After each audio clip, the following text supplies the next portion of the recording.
The Missionary, issue number 1 and issue number 2 by Distillery. I say issue number 1 and 2, but I'm actually going to just do a super quick recap of issue number 1. So yeah, issue number 2 just came out recently.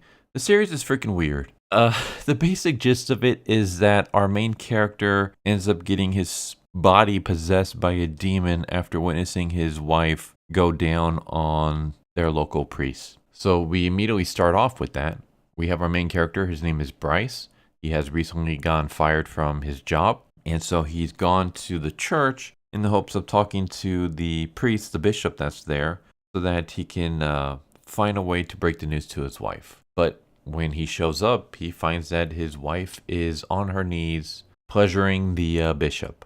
And of course, this freaks him out, but also pisses him off because this is something that his wife has never done for him. And he rushes into the regular church room and just starts cursing. And that's when this weird portal opens, this demon comes out, impales him through the chest, launches him through the air into the side of a mountain where apparently the gates of heaven are are located. And so we see some angels, and they're trying to stop the breach of these demons. And the demons are being led by Celeste Diaz. I'm just going to call him Celeste because it's a lot easier to pronounce. So we have Celeste Diaz. We have the female demon you can see in the green. Her name is Iribusa. And then in the red, we have Oromon. And they start slaughtering these angels. They start killing all of them. We have the female demon, Iribusa, using her umbilical cord as a whip to slaughter these angels. Again, it's freaking weird. But one of the demons ends up going inside of Bryce. He ends up flying through some like time and space, and then he winds up back in the church. And there's the demon there. And the demon just starts talking to him like a regular dude. He's like, don't freak out. I know this is a lot to take in, but I want to make you comfortable because I need your help. And I want to do a partnership with you. Basically, he wants to bond to Bryce. We cut to this guy named Darren. And Darren, I believe, is like an exorcist or something. He has this gun that has a cross on it, and it's basically an angelic weapon, I believe. It's able to kill demons. Like you shoot it at a demon and it just one-shots them. I bring this up because it's going to come across later on. But as he's dealing with this guy who's being possessed by a demon, he gets a call from one of his friends who tells him that, hey, the gates are being overrun and these demons are destroying us. We need your help. And so he kills the demon and then goes to help out his friend, but it's too late. His friend's already killed. Back with Bryce, he basically gets into an argument with his wife and decides that he's going to go get some drinks. He basically allows the demon to bond with him and basically take control of this argument and kind of puts his wife in her place and then leaves. Back with the mountainside where the demons are, Celeste is there because there is this prison in this base that has a bunch of demons, and he decides to free them. And while he's doing that, his former lover arrives, and he's like surprised because he thought she was dead. And she's like, yeah, you left me to die. You used me as bait, but here I am. And Celeste says it was for the cause. And the cause is basically that hell has gone crazy. Satan is no longer in hell. He's roaming the earth.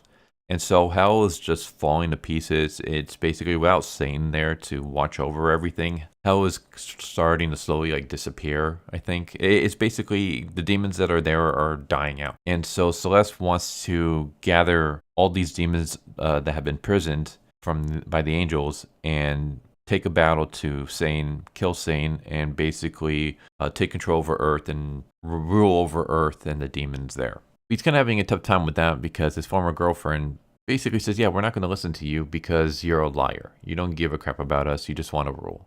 And so he gets pissed off and he ends up burning her and the army to death. And all that's left are the demons that I mentioned before. It's the female demon, the red demon. We cut to Bryce, who is getting drunk. He's hitting this girl. Not physically. I mean, he's chatting her up, flirting with her. And her boyfriend shows up, punches him, and knocks him out in this alleyway. While he's knocked out, Darren shows up. And Darren is basically trying to track down the demon that has possessed Bryce. And this demon's name is Uvydus. Darren is like, I just want to talk. But Uvydus is like, yeah, no, there's no way we're going to be doing that, especially since he has the gun that can kill me.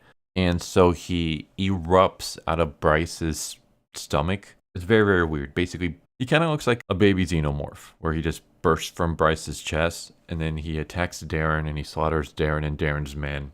And that's how issue number 1 ends. And issue number 2 starts with Celeste, and he's trying to force Erebusa to give birth because this demon that she holds in her belly should have already been born, but he refuses to leave because he's comfortable being in his mom's stomach. But he forces her to give birth, and it turns out that this demon is the son of Satan. And he's basically trying to get the son of Satan to tell him, hey, where's your dad at? So I can go kill him. And after some argument, the baby gives up the location of his dad because he doesn't give a crap about his dad anyways because he thinks his dad's a deadbeat. And meanwhile, with Bryce, he wakes up and he's in his bathroom, passed out, and he just starts throwing up. And he's trying to ask Uvydus, what the hell happened? I remember you bursting through my stomach. And Uvydus is like, yeah, but as long as you're alive, your soul remains alive since we're entwined, so you're okay. You're gonna be fine. Just kind of think of it as almost like hatching rather than you turning into a monster or anything like that. We merged into one. He's like, your mind was incapacitated since you were knocked out, and since your mind was incapacitated, I can't control your body. You have to be aware of your surroundings when I'm controlling you. So if you're passed out, I can't do that. And there was someone that was attacking us, so I had to basically hatch out of you. And Bryce is like, what? That doesn't make any sense, but okay. So someone else is there. Did we kill him? And Uvydus is like, no, we just kind of fought. He's fine. I just kind of punched him. He scared him a bit, but he's going to be okay. And I'm going to be skipping a bunch of stuff. But that's when all of a sudden the house gets attacked. And it turns out that Aromon, the red demon, he's there. And he's trying to track down Uvydus because Uvydus was supposed to be a part of their group as well. But during the fight with the angels, Uvydus disappeared. And it turned out that he disappeared so he can bond with Bryce because Uvydus knows what Celeste is trying to do, and he doesn't believe in that plan. He doesn't want Celeste to take over. He doesn't want Celeste to rule over the earth. So that's why he's trying to bond with Bryce so that he can gain power and eventually take out Celeste. Armon basically discovers that Uvydus is a traitor and goes to attack him. And that's when Uvydus smacks him in the face, and then him and Bryce start running towards the attic. He basically says, run towards the attic. There's something there that can help us beat Armon.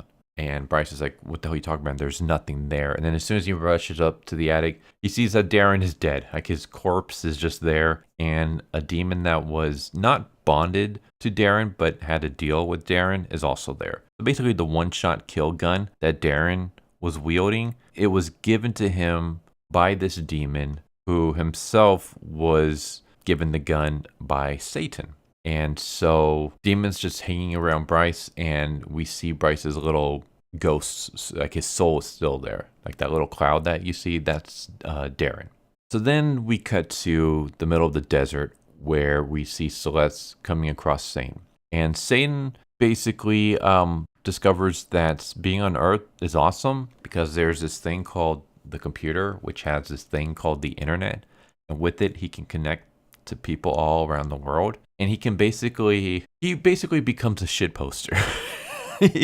He just goes onto social media and whatever people say, whatever their political leanings are, he basically does the opposite. So if there's a liberal, he starts putting a bunch of right-wing talking points.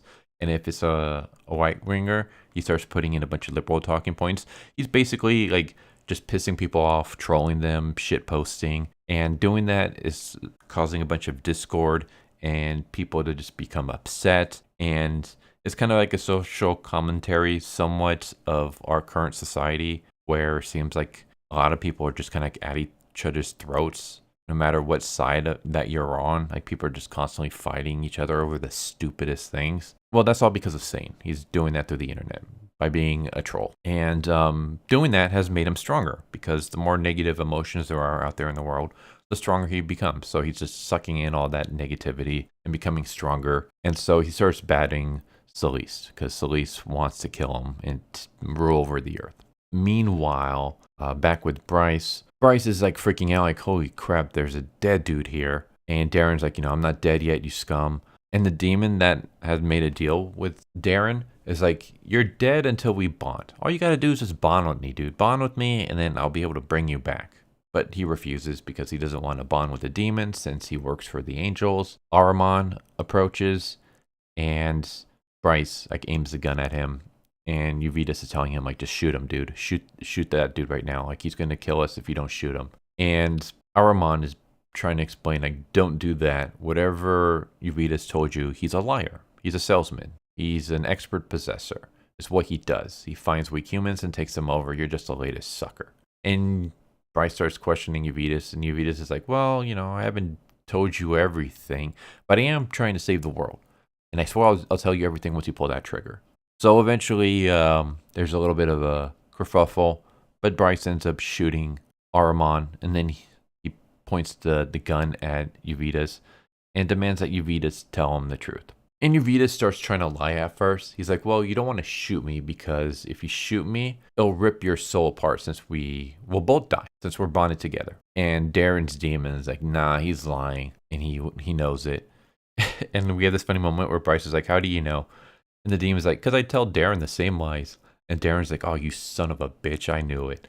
Because, yeah, basically, the reason why Darren never turned the gun on this demon was because the demon was lying and telling him, like, if you kill me, then it'll kill you as well, since we have a deal. But it turns out, no, that's all bullshit. Eventually, Uvydus and Bryce are trying to hash out their disagreements, but then there's this huge explosion, and they realize that, oh crap, like something big is going down. And the demons are kind of like, maybe it's Celeste, maybe it's Sane. I think it might be both. Bryce, we got to get the hell out of here. And that's pretty much how it ends. So that's issues number 1 and 2. It's freaking weird. It's weird. It's crazy. You got pregnant demons using their umbilical cords as whips. You got demons making deals with humans, and Sane becoming an online shit poster. And just a lot of weird stuff. So yeah, very weird series. A lot of dark comedy. It's a series that doesn't really take itself too seriously, as you can probably guess by my explanation. It's just kind of one of those where it's like, does this seem kind of funny and entertaining? Okay, we'll do that. It's not like overly dramatic or anything at all. It's pretty much like a horror comedy with biblical elements, and the biblical elements being angels and demons and stuff like that being involved. Artwork is fine. I don't mind it. It's not like the greatest artwork ever or anything, but it fits this series tone perfectly, so I'm okay with it. Hope you enjoyed. Hope to see you next time. Later. Thank you for watching my video. I hope you enjoyed it. If you didn't, I still want to thank you for watching it this far, and I hope the next one is more to your liking. With that said, thank you once again, and I hope you guys and gals have a good one. Later.